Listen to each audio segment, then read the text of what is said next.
Eles foram e ainda são o braço forte do país. São responsáveis por uma importante parcela de nossa cultura. Vieram obrigados da África, onde eram reis, rainhas, príncipes, princesas, artistas, camponeses. E o mais importante, eram livres. Atravessaram o Atlântico forçados. Foram presos, violentados, escravizados. Ao longo de todo esse tempo, eles lutaram pela liberdade e ainda continuam brigando. Agora, pela igualdade de oportunidades e contra um preconceito que ainda insiste em resistir em nossa sociedade. Esse é o Cais do Valongo, que recebeu milhares de escravos vindos da África durante o século XIX. Essa e outras histórias você vai conhecer no Caminhos da reportagem de hoje, que vai falar sobre a herança negra deixada no Rio de Janeiro. A escolha do Rio de Janeiro como sede da Copa do Mundo de Futebol daqui a 2 anos e principalmente dos Jogos Olímpicos de 2016 permitiu, quase por acaso, que parte escondida de uma história se revelasse. Durante as obras de modernização da zona portuária carioca, foram encontrados sítios arqueológicos. Na verdade, pesquisadores sempre souberam que sob a zona portuária havia muita história, escondida por sucessivos aterros.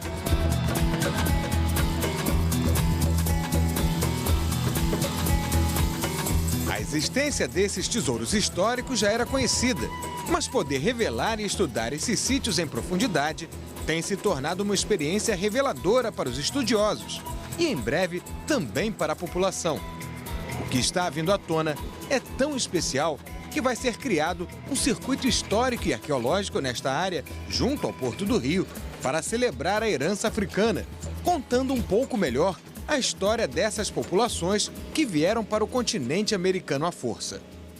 Quando chegarem os grandes eventos que estão por vir, que é uma grande vitória da cidade do Rio de Janeiro, nós estaremos, essa é a nossa intenção da comunidade negra, de estarmos com o pé firme. Olha, aqui é a nossa contribuição. As pessoas, os turistas vão poder passar pelo circuito e saber o que aconteceu nesse lugar. Mostrar que através da ancestralidade, solidariedade e cidadania, essas pessoas conseguiram se organizar. Chegavam todas no navio sem cadastro, sem nada. Você veio de onde? Não tinha nada disso. Eles eram colocados aqui no Cais do Valongo, iam ali para engorda, outros já iam para o mercado direto, eram vendidos. Um dos pontos fortes desse circuito é o Cais do Valongo. Construído no início do século XIX, foi a principal porta de entrada dos negros no Brasil. Entre 1779 e 1831, durante pouco mais de 50 anos, desembarcou no Rio 1 milhão de africanos. É o recorde do tráfico legal. Nenhuma cidade das Américas recebeu tanto africano quanto o Rio. Mas não ficavam no Rio. Saíam do Rio para abastecer as fazendas do Sudeste brasileiro, do Centro-Oeste, do Sul. 80% eram meninos, entre 10 a 15 ou no máximo 20 anos. O professor Carlos Líbano, da Universidade Federal da Bahia, está fazendo pós-doutorado sobre a história do Valongo. Ele explica que havia interesses da coroa portuguesa em construir aqui um cais para receber os escravos. O Cais do Valongo foi uma obra que o governo custeou para que o tráfico de escravos no Rio de Janeiro fosse facilitado, uma estrutura para melhorar o que já era um sistema de 30 anos anteriores. A partir do cais se criou o que se pode chamar de Complexo do Valongo. A estrutura abrangia a Rua do Valongo, diante do cais, onde os negros eram comercializados. O cemitério dos Pretos Novos, onde os que não resistiam à viagem transatlântica eram enterrados.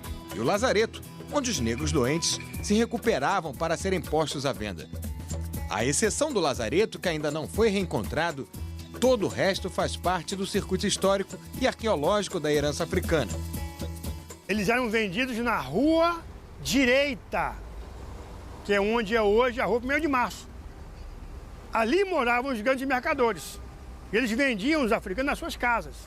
Ficavam o dia inteiro na rua e quando eram de noite eram recolhidos. Tem vários documentos que mencionam isso.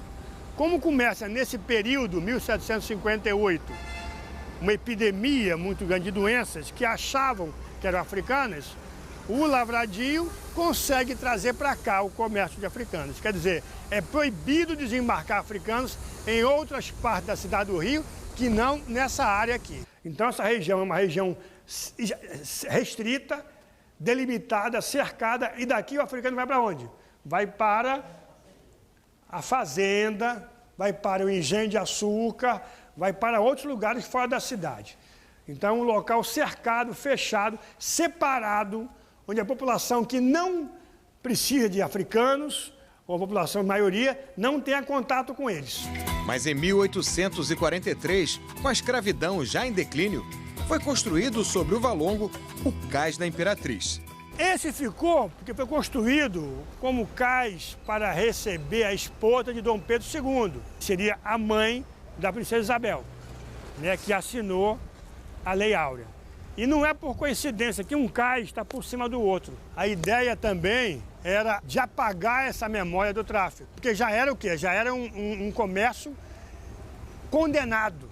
Em 43, o tráfico de africanos ele é já proibido por lei. Você tem um processo de apagamento da escravidão e, ao mesmo tempo, apagamento da presença do negro na cidade do Rio. Isso é uma coisa latente no século XIX e no século XX.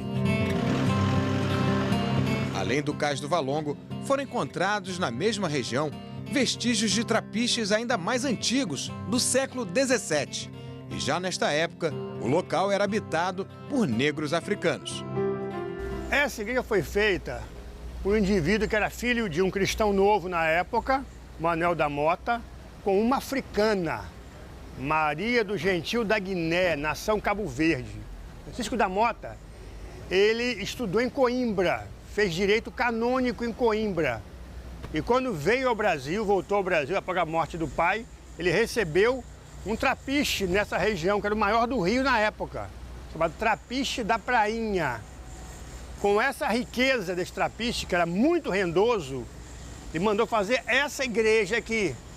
E doou essa igreja à Ordem Terceira da Penitência. Essa capela marca a presença da população negra nessa região. Como é que a população escrava ou liberta ou descendente de africanos, que é o caso do Padre Manuel da Mota, teve um peso na formação dessa região aqui. Os trapiches eram antigos armazéns junto ao cais, onde paravam pequenas embarcações e descarregavam as mercadorias para a cidade, quando ainda não existia um porto. O mar tomava conta de uma boa parte de onde hoje há ruas e avenidas construídas sobre aterros. Até 1910, essa região era muito importante, porque essa região basicamente era a ligação do Brasil com o comércio exterior. Era uma região que não só era uma região de comércio, mas também de moradia. Porque muita gente vivia do cais, vivia do porto.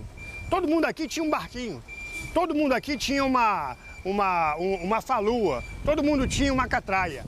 Por quê? Porque os navios não paravam no porto, não tinha cais. Paravam ao largo, ancoravam. E vinham navios menores buscar a carga desses navios. Essa era uma área que, vamos dizer assim, ela dava emprego, dava trabalho para as pessoas. E como a circulação era muito grande, muitas mulheres vendiam aqui, vendiam comida. Então, as mulheres negras, africanas ou crioulas, eram quitandeiras. E os homens eram ou marítimos ou tinham seus barcos, o seu negócio. Aqui também foram encontrados 6 canhões ingleses de ferro com munição, numa região onde era desconhecida até então a existência de qualquer bateria de defesa para proteger a cidade de invasores que chegassem à Baía de Guanabara. Nesta época, a população negra no Rio de Janeiro não ultrapassava os 5.000. Pouco mais de 100 anos depois, na chegada da corte portuguesa ao Brasil em 1808, a estimativa é de que essa população chegava a 40.000. A explicação para esse crescimento é a descoberta do ouro, que muda a cara e a importância da cidade do Rio na relação entre a colônia e a metrópole. A primeira cidade a receber africano foi Recife. Depois, no século XVII, Salvador. No 18 é que é o Rio de Janeiro. Entendeu? Em 19, inclusive, a escravidão sai do Rio e vai para o interior, as regiões do café, no Vale do Paraíba. né? Então a escravidão ela vai o quê? Ela vai se espalhando pelo país. O Rio foi uma das grandes capitais escravistas, mas não foi a primeira, não foi a mais antiga. Pelo contrário, é tardio. O africano no Rio só chega após a descoberta do ouro, que é o ouro das minas que transforma o Rio numa cidade, digamos assim, importante a nível nacional. Até aquele momento, a capital do país, em todos os níveis, era Salvador.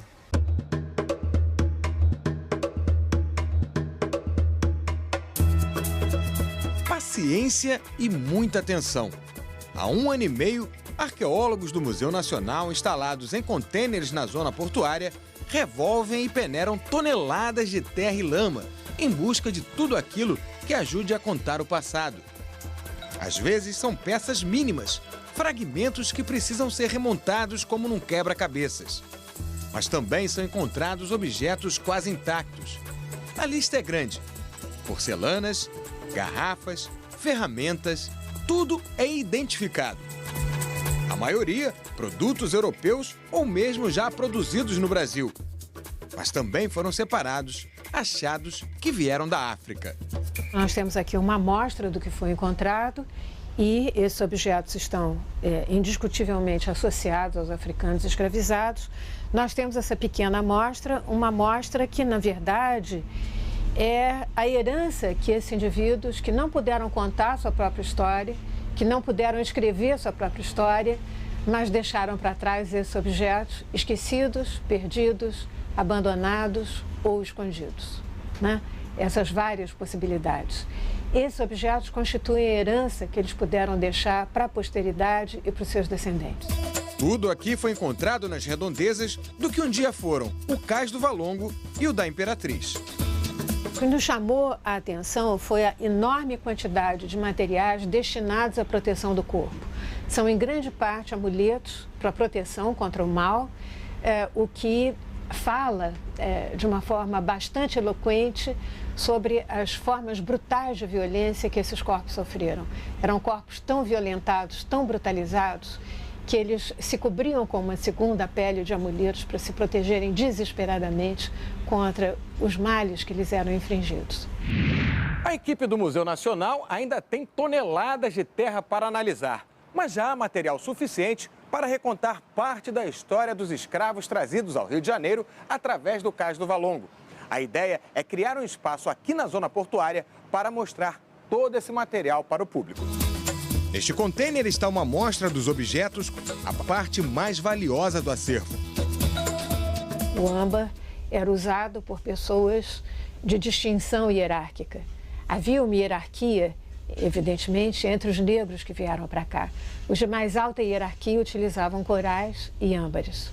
O âmbar, originalmente, é uma resina que é secretada pela árvore à guisa de proteção. É a nossa interpretação que eles se apoderaram desses objetos com o mesmo significado que tinham na natureza, ou seja, ao portarem essa resina os protegia da malignidade. E você vê em gravuras de época, gravuras de Debré, os chifres sendo utilizados como amuletos de proteção, mas também os chifres foram intensamente utilizados no preparo de mandingas, né? No preparo de feitiços. Eles eram um ingrediente importante nos feitiços. Algumas peças chamam a atenção pelo ineditismo. É um pequeno estojo de joias de metal. No seu interior, nós temos 1.700 pequenas miçangas e 80% delas têm 1 milímetro de diâmetro. É muito difícil a arqueologia encontrar objetos com essas dimensões. O que é muito interessante nessa figura é que ela porta o barrete vermelho, que é um símbolo de etnias do oeste da África. Nós recebemos outro dia aqui a visita da princesa de Lagos, da Nigéria, e o acompanhante dela tinha um barrete vermelho, exatamente como esse aqui. Os objetos também mostram de que partes da África vieram os negros que desembarcavam aqui. O que nós temos aqui é uma confirmação dessa diversidade de proveniências desses africanos escravizados. Nós temos, em grande parte, materiais provenientes do centro-oeste africano isso significa Congo e Angola, a maioria esmagadora dos negros que chegaram aqui nesse período, no período de funcionamento do Valongo, entre 1811 e 1842, né? E temos em menor proporção objetos provenientes da África Ocidental e em menor escala do litoral oriental, isso significa Moçambique. Os chamados Moçambiques, que na verdade encobrem uma diversidade étnica muito grande. Então, a cultura material que nós temos aqui, ela espelha essa enorme diversidade étnica e cultural dos africanos escravizados que chegaram aqui. E a religião está presente em quase tudo que foi encontrado. Quando nós vimos que nós estávamos recuperando objetos de significado mágico-religioso, nós imediatamente entramos em contato com religiosos. Então era preciso ouvi-los para que eles nos contassem o significado dessas peças. E convidamos algumas ialorixás, algumas das mais antigas e mais respeitadas ialorixás do Rio de Janeiro, que nos começaram a ajudar a desvendar os segredos dessas peças. E elas ficam sempre profundamente emocionadas quando veem esses objetos. Tudo nosso resgate, de tudo que nos tomaram, que aqueles ossos representam. Hoje em dia, como quando eu olhei aqueles ossos, aqueles pedaços de louça, aqueles pedaços de crânio, um pedaço de mim. Como eles conseguiram fazer assim, aquilo com seres humanos? No próximo bloco, os negros vindos da África se tornam habitantes do Rio de Janeiro e deixam suas marcas pela cidade. E ainda hoje você vai conhecer os quilombos urbanos, que resistiram à ação do tempo e à especulação imobiliária.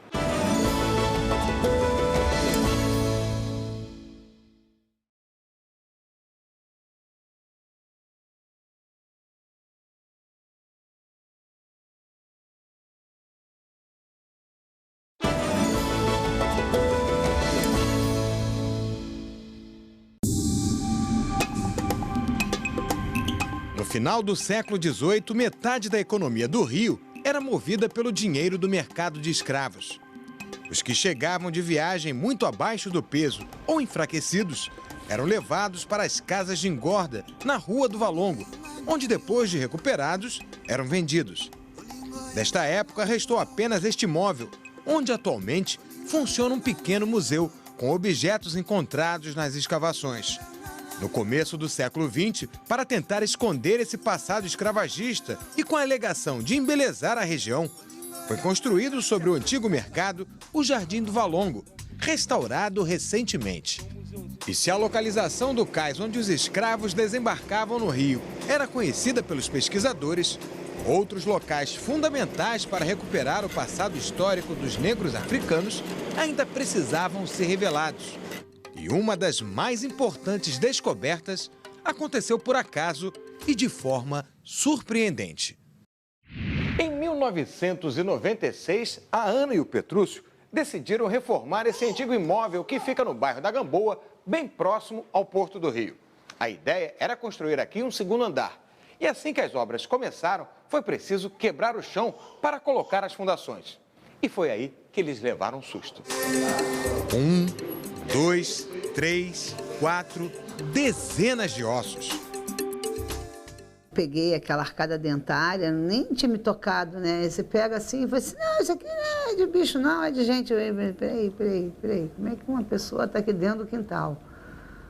Aí eu comecei a olhar para o lado assim, olhando pelo entulho, né? Aí peguei mais outra arcada e outra, uma criança também, uma arcada pequenininha com já um dentinho, né? Apontando, né? Aí pensamos, vamos ligar para a delegacia, para chamar um policial aqui. Aí o delegado falou que existia aqui na área um cemitério de escravos, que poderia ser esse local onde nós estamos. Ele fez contato com a prefeitura e a prefeitura mandou um grupo de arqueólogos. E quando eles chegaram aqui, ficaram fascinados pela quantidade de ossos que tinha aqui. Era um depósito de corpos. A gente fala cemitério, mas não, era um depósito. Eles foram jogados, quebrados, empurrados, misturados. Eles não tiveram respeito na vida e nem tiveram respeito na morte. Nos obituários, os escravos ganhavam nomes cristãos. O sobrenome geralmente se referia ao local de onde vinham. Angola não é um grupo. Angola é uma nação. Nação se refere ao quê? Ao porto de embarque. Todo africano embarcado em Luanda era chamado de Angola. Não interessa a sua origem. Então esse termo é um termo da diáspora, da escravidão.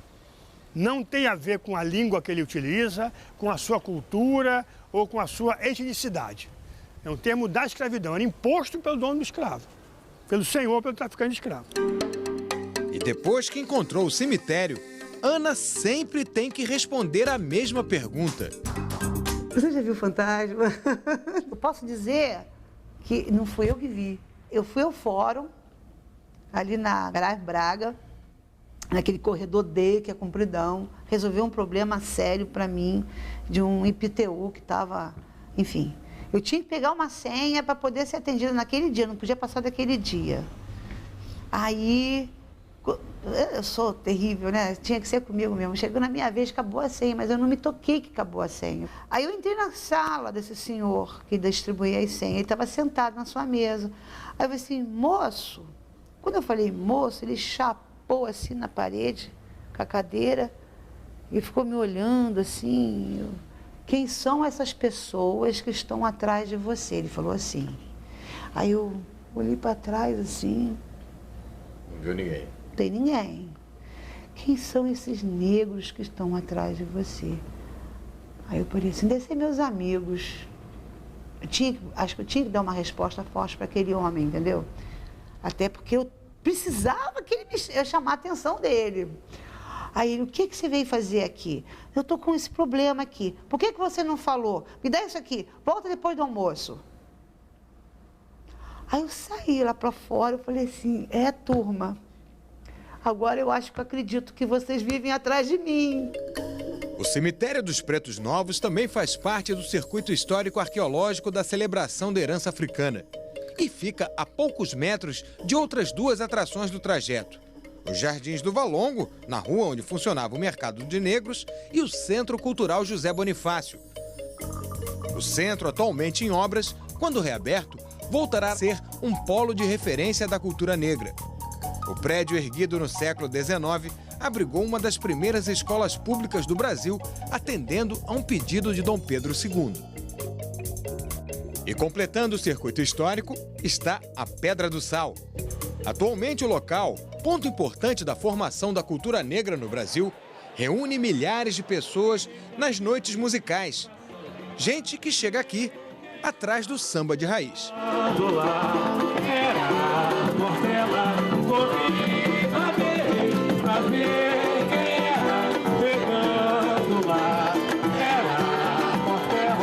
Olha, eu sou curitibana e essa batida, sabe, do samba, dessa música, né? A música é negra, porque a música é negra, né? Envolve, sabe, mexe, vibra, sabe? O porto era ali, os escravos vinham aqui, os estivadores vinham aqui compor, tocar samba. E eu acho que tem que vir aqui, tem que conhecer a história do lugar. Em 1763, bem próximo daqui, foi construído o Armazém do Sal, onde o sal era desembarcado. Daí o nome do lugar. E era na Pedra do Sal que se reuniam negros vindos de diversas nações. Grupos que nem se conheciam na África, mas que aqui se juntavam para partilhar sua cultura, fazer música, se divertir. Do batuque veio um ritmo que passou a ser um cartão de visitas do Brasil: o samba. A partir do Cais do Valongo, isso aqui vai se tornar a pequena África do Rio de Janeiro. Por quê? População africana imensa, porque muitos africanos que eram escravizados vinham para cá morar depois de conseguir a carta de alforria, né? Então, esse aqui, de certa forma, digamos assim, funcionava como um centro cultural da pequena África.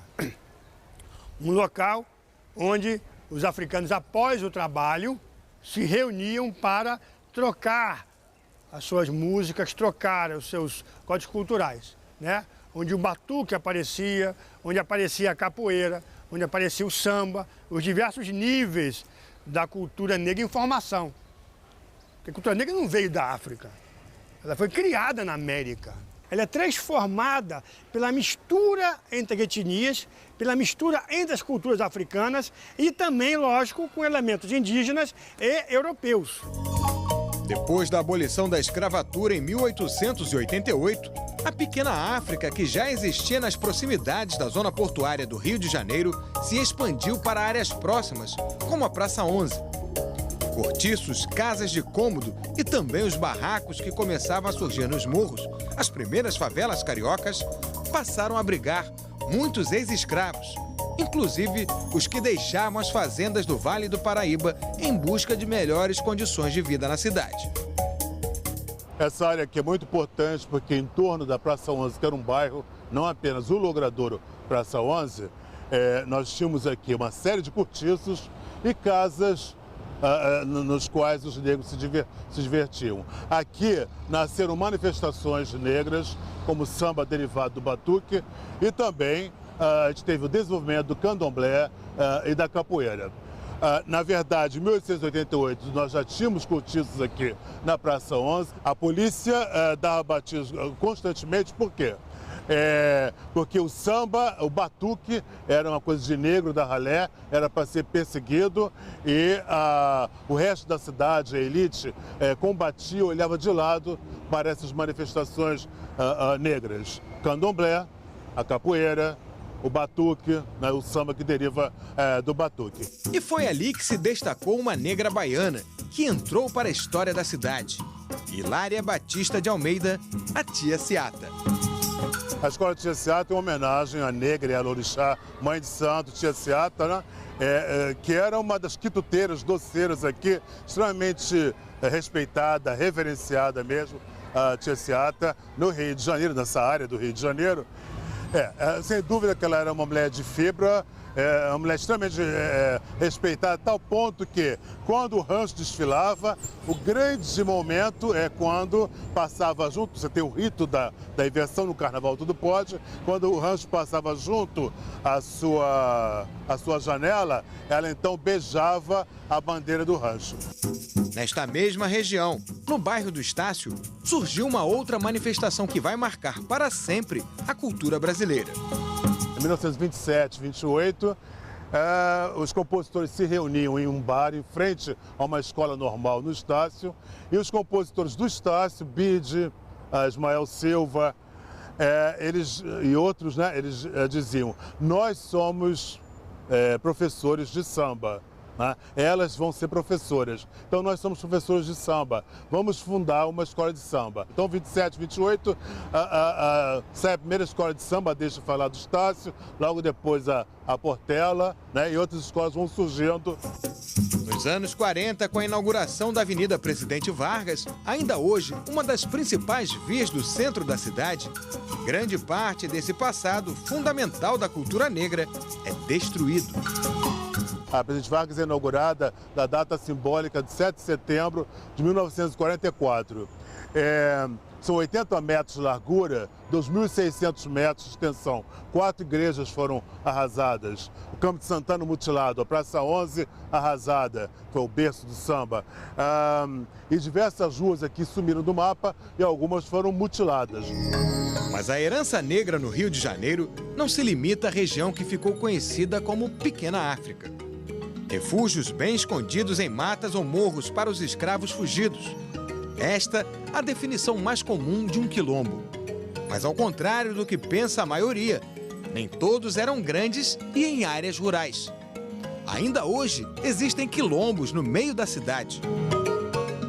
Esse é o quilombo conhecido como Sacopã. Busca o reconhecimento. Fica ao lado da Lagoa Rodrigo de Freitas, um dos endereços mais nobres e caros da cidade. O que difere, na verdade, o quilombo urbano do quilombo rural é a forma como eles autossustentam o quilombo, porque o quilombo rural ele pode estar plantando, pescando, tendo criação de animais, que nem todo o quilombo urbano tem espaço para estar fazendo isso. E, a partir disso, eles encontram até uma dificuldade maior para serem reconhecidos como tais, mas o que, na verdade, caracteriza um quilombo não é a localidade onde ele se encontra, e sim os traços, tradições, costumes de matriz africana que existem nos quilombos, que foram herdados e passados de geração para geração. Quando você se auto-identifica como quilombola, aí é feito um trabalho de investigação para saber as suas origens, se é de afrodescendente mesmo, e daí então é feito uma certidão que vem pela Fundação Cultural Palmares, que te reconhece como quilombola. Essa é a certidão. Ele já tem a certidão Palmares desde 2004, que é uma certidão que identifica como o espaço como um quilombo a partir de traços, de costumes e tradições de matriz africana. A partir dessa certidão, eles dão entrada num processo para emissão de títulos. O INCRA, através de técnicos específicos, antropólogos, engenheiros, começou porque além de estar identificando a comunidade com traços de matriz africana, também tem que haver uma delimitação da área, ver até onde é correspondente ao quilombo. Agora, a luta pelo título, que é a titulação da terra, é que é mais complexo, porque é mais dificultoso, porque fora o processo normal muito burocrático, ainda tem a parte contrária, né? Tem a oposição que não quer de maneira nenhuma que você seja reconhecido como quilombola. Ainda mais no nosso caso, numa área, né? Numa área nobre. Para você ter uma ideia, aqui são 23 mil metros quadrados e o metro quadrado aqui agora, 1 metro está 12 mil reais. Então você vê que a luta da especulação imobiliária, ela é realmente difícil. É uma terra de usos e frutos, não vai poder ser vendida nunca e vai passar de geração para geração. O Quilombo das Camélias, no Alto Leblon, na Zona Sul, também numa área nobre da cidade, tinha uma situação diferente. Que era o que a gente chamava de quilombo abolicionista. Ele era bem visível, ele pertencia a um português chamado de seu José Seixas Magalhães. E, na verdade, ele era bem exposto, era um símbolo para a transição política que estava ocorrendo naquele momento. Era de conhecimento de todos, da princesa Isabel e tudo, recebia camélias como uma forma de agradecimento. Então, muitos dos escravos eram acolhidos pelo senhor José Seixas, dono da chácara, ali do Alto Leblon, onde se plantavam essas camélias. E a própria flor se fez como um símbolo da Confederação Abolicionista. No próximo bloco, a herança negra continua viva e já está incorporada à rotina do carioca na música, na dança, na culinária e na fé.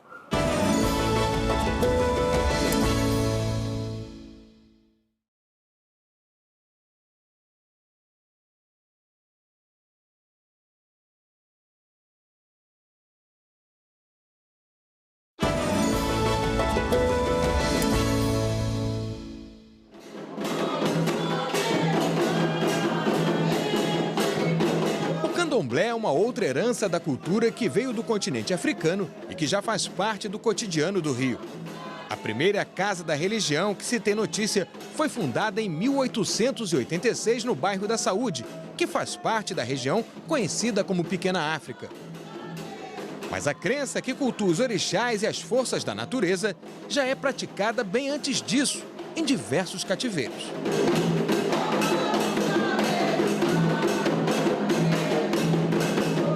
Biata é uma das ialorixás mais conhecidas, neta e bisneta de escravos e referência da religião afro-brasileira. Assim como Tia Seata, é baiana e veio para o Rio em busca de uma vida melhor. Participa ativamente dos movimentos de valorização do negro. Estou com 81 anos e dou minha vida pelo meu povo, por aqueles que precisam de alguém que não tem a força e precisa de alguém que lhe dê força. Eu posso ter um sopro de luz ainda no meu caminho, mas vou fazer tudo para acender aquele sopro de luz para fazer com que meus irmãos encontrem o caminho certo. Mãe Beata conta com riqueza de detalhes o sofrimento dos seus ancestrais escravizados. Uma prova de que a história oral de povos africanos sobreviveu.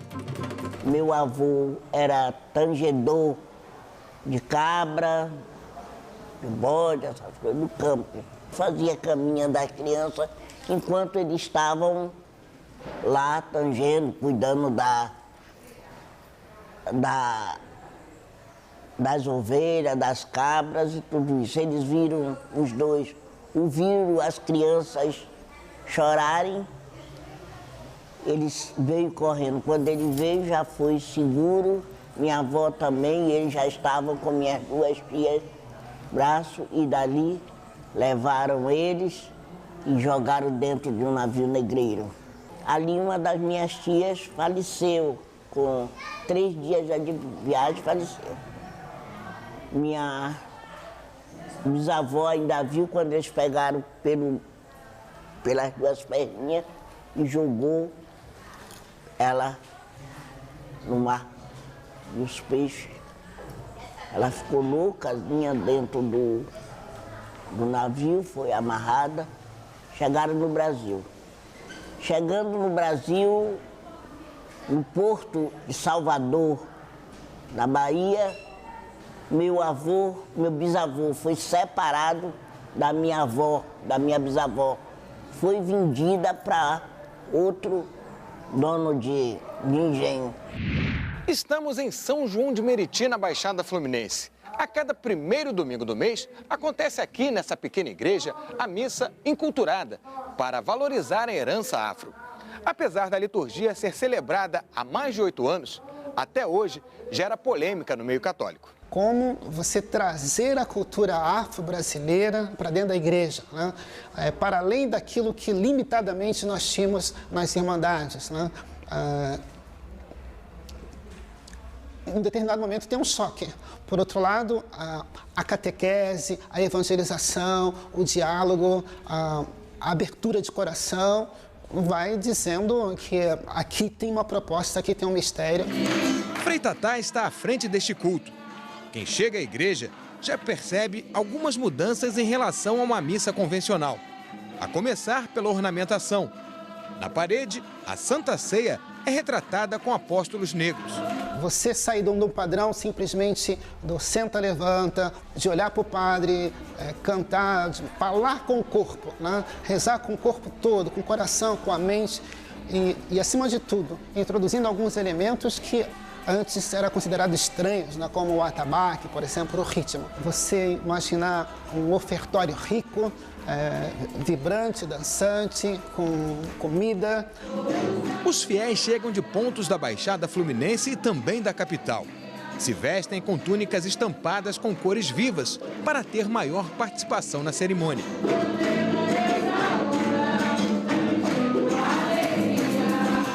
O som do atabaque, o mesmo instrumento musical usado nos terreiros de candomblé, marca o início do culto.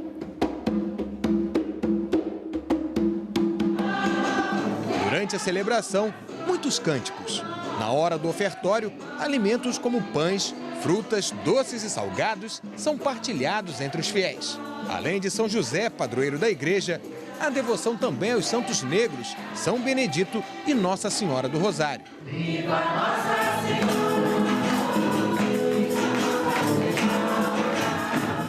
Esses dois santos católicos também têm uma igreja onde são cultuados no centro da cidade do Rio. O templo, erguido com braço negro e frequentado pela população de origem africana, chegou a ser a catedral da cidade no início do século XIX. Em 1700, uma senhora portuguesa, Francisca Pontes, doou o terreno, um imenso terreno aqui, para as Irmandades Negras de Rosário e Benedito, que estavam na catedral, no Morro do Castelo, e ganharam então esse terreno, construíram sua igreja.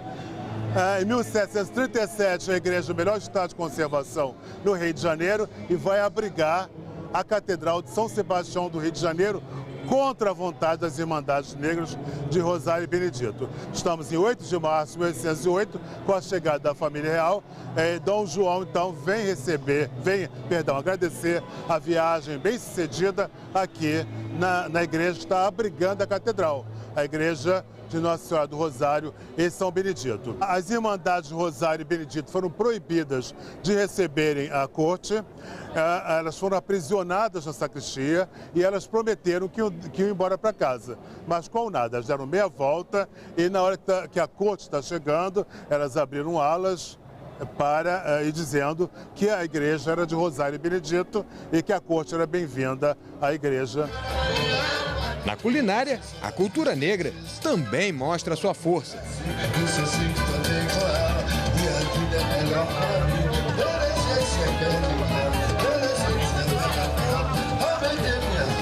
Uma multidão se reúne a cada segundo domingo do mês em Madureira, na Feira das Iabás, onde samba e comida estão juntos.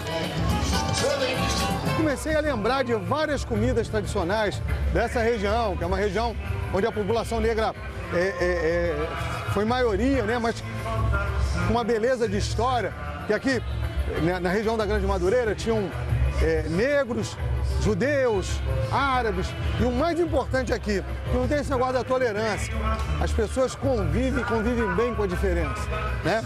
E aí, para fincar mais essa história, o que eu fiz? Cara, podia fazer uma feira com várias barracas e chamar as pessoas mais tradicionais daqui, né? As famílias mais tradicionais da cultura negra. Nunca houve comida sem samba, sem bebida, né? Essa era a história.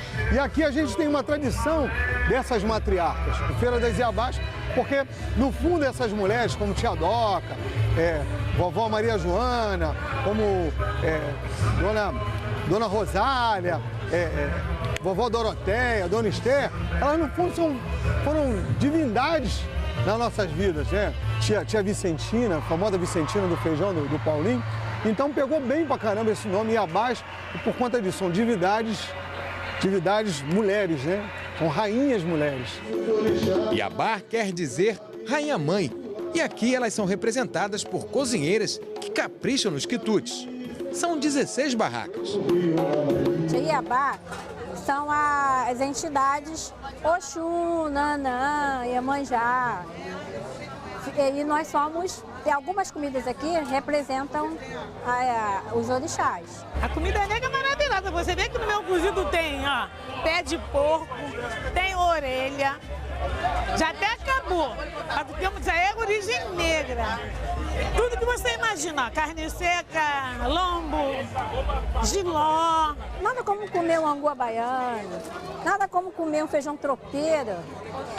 O mocotó é uma comida forte, que até porque essas coisas, só quem comia dos negros no tempo da escravidão, que sobrava para os negros comerem. São os miúdos, o pé, a orelha. E pergunte para elas se gostam de ser uma Iabá. Dá muito. E não tem explicação. A melhor coisa que eu fiz na minha vida foi ser uma boa cozinheira. Você imaginou o que é adoçar os corações, né? Só que você tá aborrecida, vem aqui comer um docinho e tal, né? Entendeu? Eu acho bom, acho muito legal. Eu adoro isso aqui, adoro. Tanto que a gente tem que resgatar as nossas origens, né? Que fica esquecido um pouco. O pessoal só quer comer comida bacana, a gente tem que ir buscar, resgatando, o pessoal vir comer e ver que é bom. E pode vir pra cá, que aqui é bom. A cada hora que passa, chega mais gente. O banquete é temperado com samba. Tia Doca, tia Zurica, vem pra aqui sambar. Ela vai jogar o monte, eu também vou lá. Vamos, meu! Santa Mata, Cachoeira, Oswaldo Cruz e Madureira.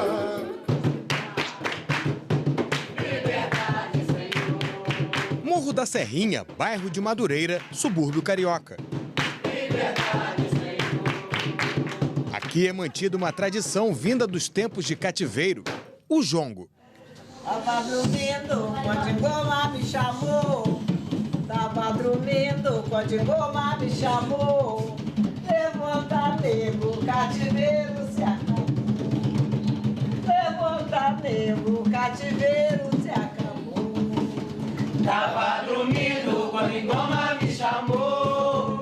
Também conhecido como Caxambu em outros lugares do Brasil, o jongo veio para cá trazido pelos negros da região Congo-Angola, que virariam escravos nas fazendas de café do Rio, de Minas Gerais e de São Paulo.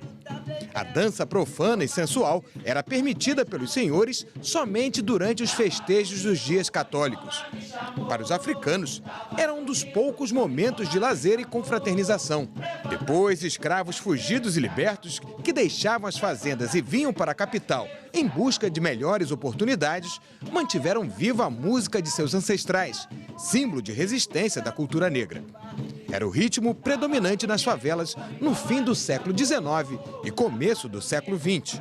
A história conta que do jongo nasceu outro ritmo difundido, o samba. Coincidência ou não, a Serrinha é também berço de uma das escolas de samba mais tradicionais do Rio, o Império Serrano.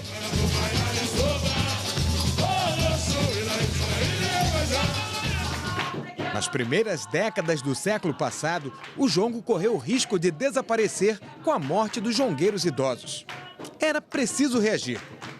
A mudança na Serrinha aconteceu pela família de Mestre Darcy Monteiro, conhecido como Mestre Darcy do Jongo. Percebendo que o ritmo iria acabar também em sua comunidade, ele começou a recrutar jovens para manter a tradição.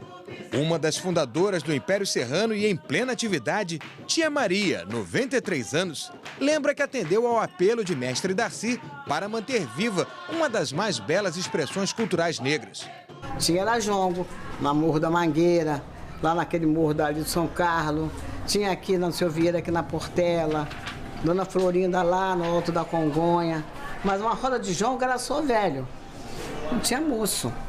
Durante toda a vida, não são poucos os negros que sofrem a diferença. A começar pelo preconceito cultural, sentimento experimentado pelas crianças que participam do jongo da Serrinha. Os outros pensam que é macumba, ficar querendo me zoar. Eu falo, então vamos lá ver. Tu vai ver se é macumba ou não. Foi o que o Jefferson falou. Vamos lá que você vai ver o que é. Porque aquilo ali a gente só tá dançando, a gente tá jongando, a gente gosta de jongar. Muito mais experiente, Tia Maria sabe bem do que as crianças falam. Mas eu sou católica, eu vou à missa todo domingo, comungo, confesso. Não tem nada a ver com macumba. Respeito, porque cada um tem sua religião, respeito a Umbanda, respeito o Candomblé, respeito o povo lá, respeito todo mundo. Mas eu não sou aquilo. Ninguém me cumprimenta assim normal, sabe? Dá aqueles cumprimentos de macumba, assim, uma coisa de cruzar a mão, assim, de fazer assim em mim, e eu fico também sem saber o que...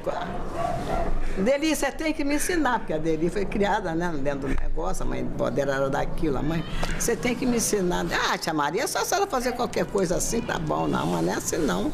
Respeito é bom, eu gosto, né? A gente tem que respeitar, eu respeito muito as outras religiões. Atualmente, Tia Maria é a mais antiga jongueira em atividade. Minha mãe mesmo dizia que veio lá da África para cá, né? E os negros, na época da escravidão, eles eram vendidos, trocados, e vinha dançando esse ritmo.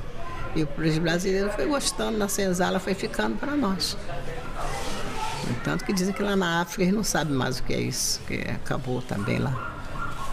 E aqui ficou, né? E na Serrinha, depois que Darcy tirou o jongo do fundo do quintal, que levou para as faculdades, para os colégios, tal, aí foi que os outros grupos também foram saindo. E tem muito grupo de jongo agora. A importância foi reconhecida. O jongo foi transformado em patrimônio imaterial do estado do Rio. Carreiro bebe, cadieiro também bebe. Senhor mandou dizer, para não deixar o foi beber. É ela quem puxa os cânticos nas apresentações, além de mostrar impressionante preparo físico para uma senhora de quase 100 anos. Quando bate aquele tambor, tem que sair. Não dá, não. Eu gosto muito de jongo. Gosto do samba. Mas se tiver uma festa no Império e tiver no jongo, eu vou pro jongo. Da iniciativa de Mestre Darcy surgiu na comunidade um grupo que se apresenta nos palcos, além de uma escola para perpetuar a tradição. A maioria dos alunos é de crianças que moram na Serrinha ou em morros vizinhos. Eu sinto uma paz dentro de mim. Eu adoro dançar jongo. Desde pequenininha, quando eu tinha 2 ou 3 anos, meu irmão vinha, aí eu não podia vir, só de 4 para cima, ele via, chegava em casa, acabei de vir de Jongo. Um dia eu vou pro Jongo, um dia eu vou pro Jongo, ficava sempre falando, agora eu tô aqui. Tem mães que vêm me agradecer a mudança dos filhos em casa, mudam dentro de casa. Tia Maria, foi tão bom, minha filha, meu filho ficar lá com vocês. Mudou tanto, fico feliz de ver eles dançando. E espero que o jongo daqui na Serrinha não morre mesmo, não vai acabar. Porque as crianças daqui, eles batem tambor, eles cantam jongo, eles dançam.